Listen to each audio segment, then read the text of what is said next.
I'm Geoff Nemnich. And I'm Rick Paillet. And we're the hosts of The Last Stand. Coyote hunting is my passion. And coyote calls are my livelihood. And together we aim to bring you the best predator hunting tips, tricks, and tactics, right down to The Last Stand. The Last Stand, presented by Lucky Duck Predator Calls. We are the masters of deception. Daniel Defense, manufacturing freedom. Swagger Bipods, shoot with confidence, shoot with swagger. Hornady, accurate, deadly, dependable. It's our first afternoon in South Dakota. It's gonna be fun. We actually got 2 truckloads of guys on stands with us this trip. We're gonna have 2 cameramen and 4 shooters. So we're gonna designate. We're gonna put 2 guys on shotguns, 2 guys on rifles. Just primo conditions. Real cold, fresh snow. Not gonna get more than probably 20 degrees.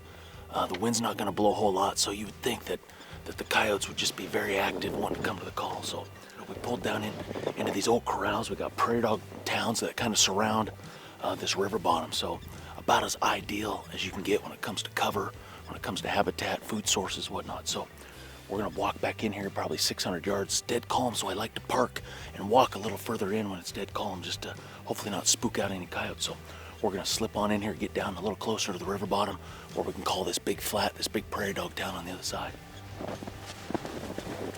So I'm gonna start off some lucky pecker, kind of non-aggressive, and then later in the stand we'll get kind of loud and more aggressive with fights and different things like that.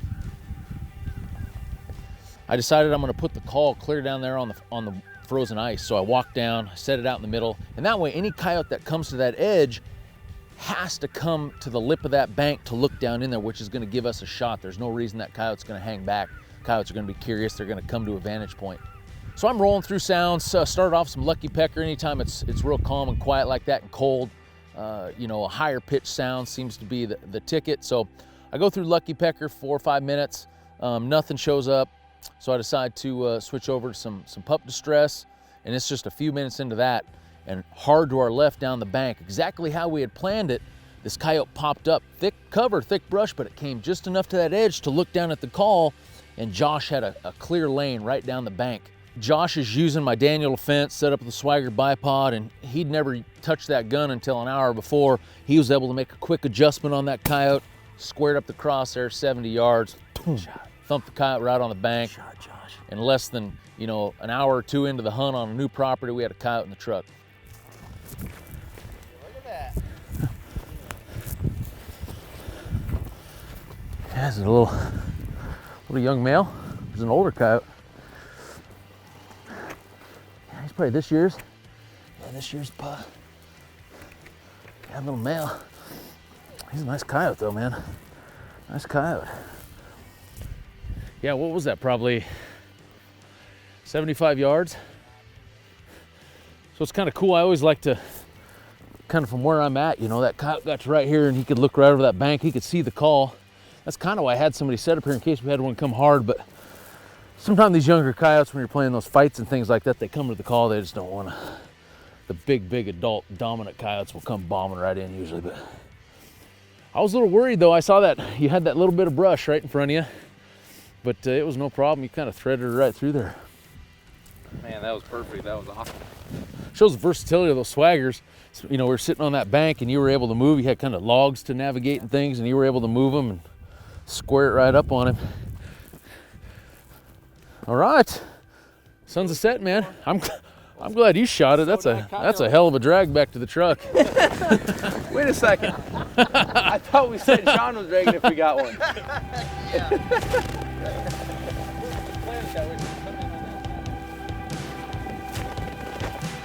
So the unique dynamic of this hunt was, obviously I know how to hunt coyotes, but Josh doesn't, but he knew the ranch really well, and I didn't know the ranch. So I'm kind of picking Josh's brain, kind of how this thing lays out, and he starts telling me about these pockets of prairie dog towns that are scattered along this river.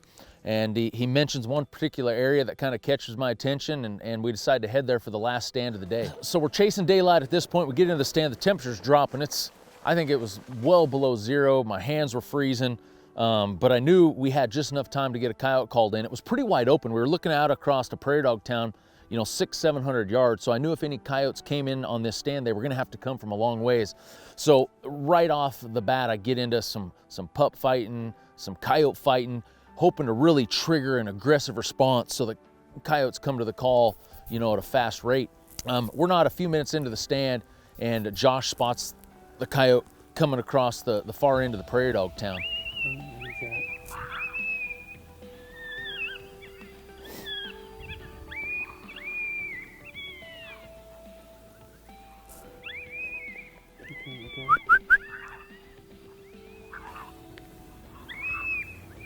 Max.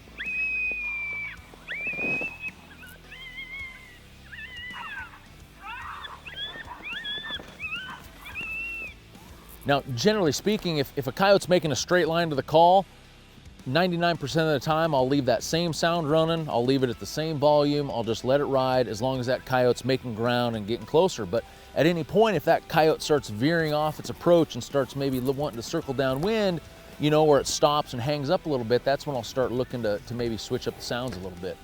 So he's circling downwind a little bit. I don't think he's coming right at the call.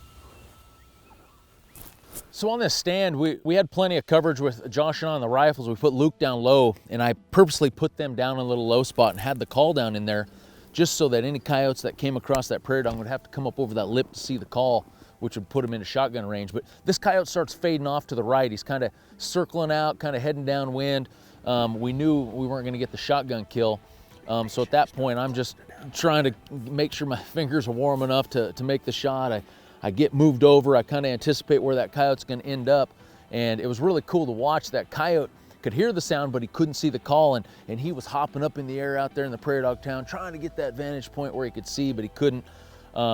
It just got to the point where I this coyote's not going to come any closer. He was about 200 yards. It's time to get him stopped. And woo! Woo!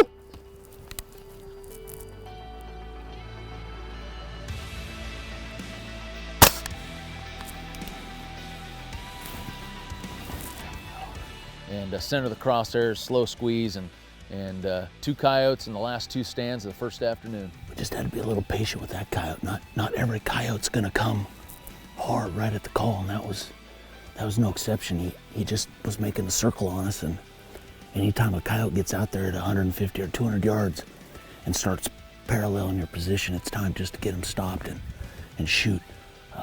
I didn't have to play the revolution very loud. I haven't played it more than about 16, which is half volume.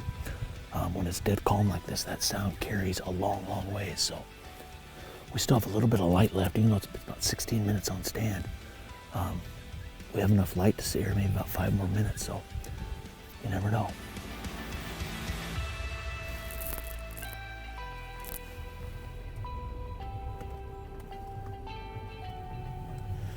Another great coyote, man. Oh man, that was awesome. We almost had 2. I had about a 450-yard shot. Late season like this, sometimes you get the smart ones, and he circled out there, sat out there and howled at us.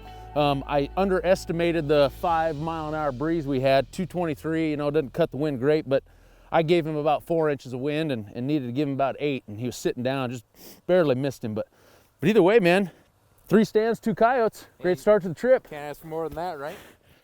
Second morning, our expectations are high. We killed 2 coyotes in 3 stands the afternoon before.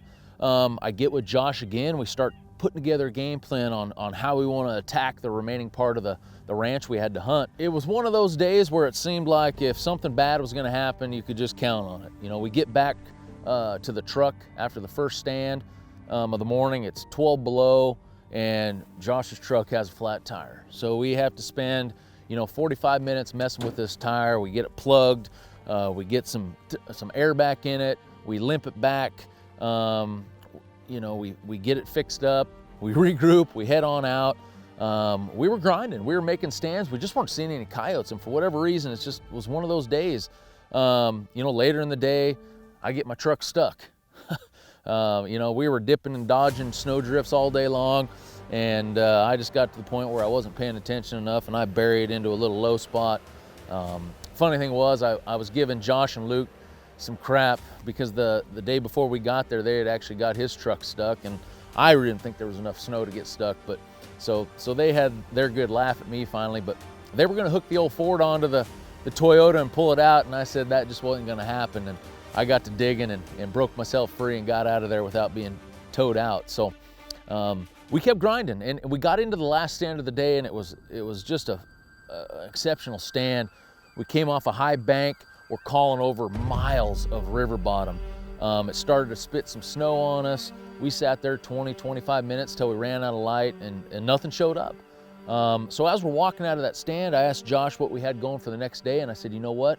I said, let's come back in here first stand of the morning and see if we can't kill this coyote in the same exact spot.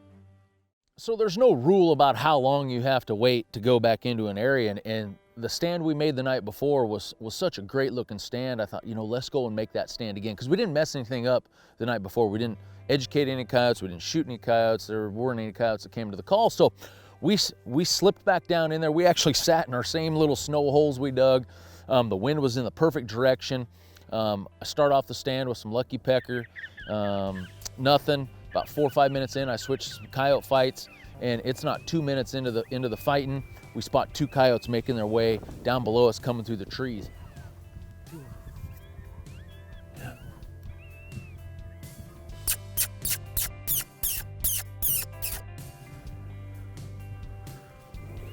Get moved, Luke. I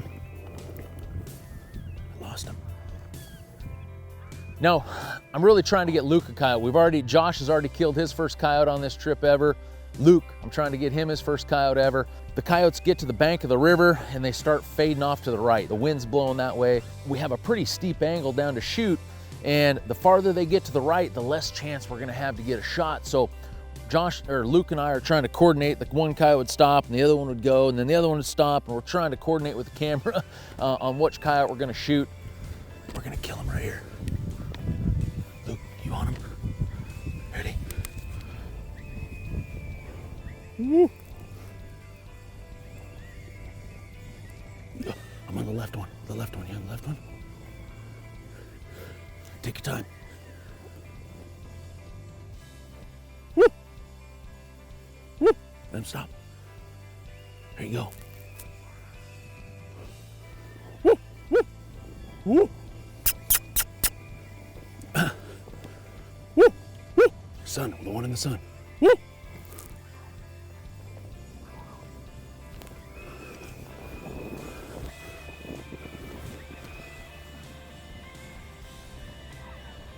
Lead one. Woo, woo, woo. Oh, back one. Woo, woo, woo, woo, woo, woo, woo.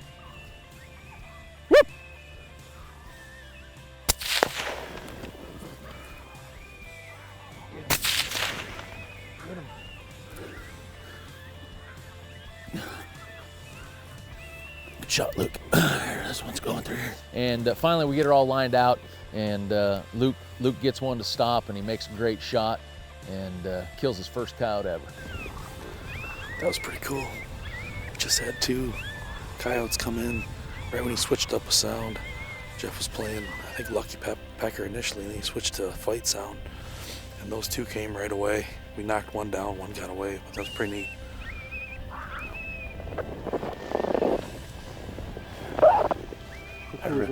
That was awesome. Man, to be able to be up on a vantage point like this and watch them use the edges and watch them use the terrain as they're coming in is really cool to see. They are a smart animal.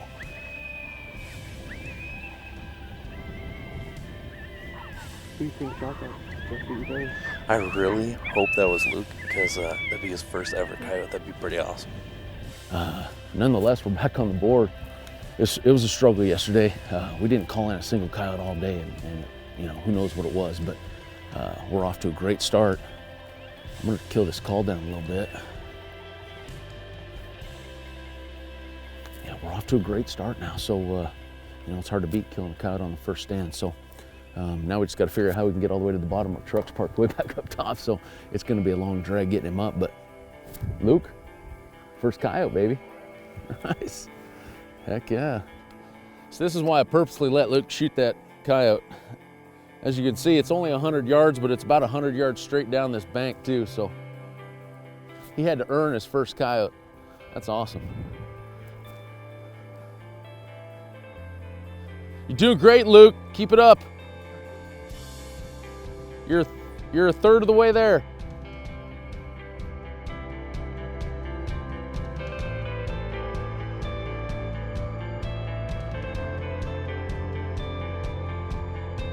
So pretty much like the day before, we grind it out. Middle part of the day, we make 4 or 5 more stands. Conditions were really good. We were seeing tracks. We were hearing coyotes howl off in the distance, but for whatever reason, the coyotes just weren't wanting to come to the call. So middle afternoon, Tim ends up having to hit the road home, so we drop him off. Josh and I again make a last minute plan for the final afternoon of the hunt, and he tells me about a run 10, 12 miles away. So we jump in the truck, we head that way. We get there, with just enough light to make the last stand of the day. We specifically got in there a little further than maybe most people would, just so we could be right on the bank of the river. And we had a long stretch of river we could see probably 300 or 400 yards one side. And I thought, you know what, how cool would that be to get a coyote to come down the ice? So once again, I jumped off the bank, I walked clear out onto the river and placed the call. And I got back up on the bank, and we're kind of getting situated. And Luke looks over and says, hey, there's a coyote on the bank down there about 250 yards. And I look down, and sure enough, there's a coyote standing on the bank just looking around. Well, Josh was set up closer to the coyote on the bank, but about 30 yards from us. So he hadn't even got his stick set, his swagger set up. He wasn't ready at all. And I look down, and the coyote comes off the bank and is trotting down across the river. Well, about that time, I get the revolt fired up and hit the call, and that coyote stops mid-stride right middle of the ice in the river, kind of takes a look at us, and sure enough, here it comes right down the ice.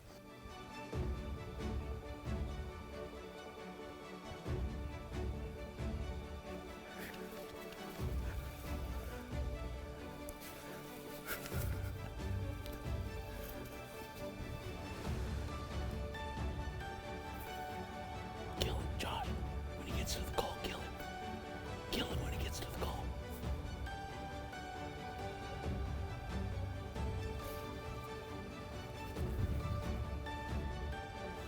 So the coyote is coming down the river like it read the script. It gets to about 75 yards, and I bumped my remote, and a different sound went off, and the coyote kind of checked up for a minute. And I'm thinking, dang it, man, I just screwed this up, because I really thought this coyote was gonna come right to the call. So I switched back to the sound I was at. The coyote was still interested, but his demeanor had definitely changed a little bit. He continues in just a little bit, and he gets to about 50 yards, and he starts looking around, and the damnedest thing happens. The coyote just sits down right in front of us on the river bottom there. And we're kind of looking at each other, wondering, what's going on here? There's some coyotes howling off in the distance, and the coyote kind of looks over there, and we're debating what to do. And I was just getting ready to whisper over to Josh to tell him, hey, let's just wait a minute. There's nowhere that this coyote can go without us, it can't get away at this point without us getting a shot. Let's just keep calling, and maybe we'll call in a second coyote. And about that time, the dang coyote lays down. It's laying there just looking up at us, looking around at 50 yards. And, none of us had ever seen anything like this before. We're kind of giggling and wondering what in the heck this coyote's thinking. And so I start running through some coyote fights and different sounds, trying to maybe draw in a second coyote for us to get a double. And after about 3 minutes, I think, you know what, no other coyotes are coming. So I told Josh to go ahead and take the shot. And probably the only time in history he's gonna have a chest on, laying down shot at 50 yards at a coyote. But he hit the coyote kind of right in the chest, and it kind of jumped up and spun a little bit. It was a dead coyote run, and it went a little ways down the riverbank and piled up in the snow. But just an amazing last stand to cap off a great hunt.